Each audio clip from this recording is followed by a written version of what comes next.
श्रीमद् भगवद गीता अध्याय 9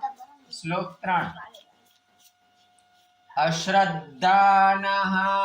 पुरुषा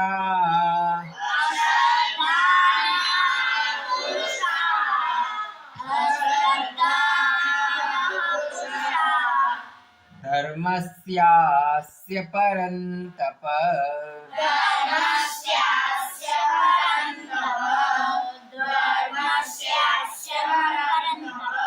अप्राप्यमान् निवर्तन्ते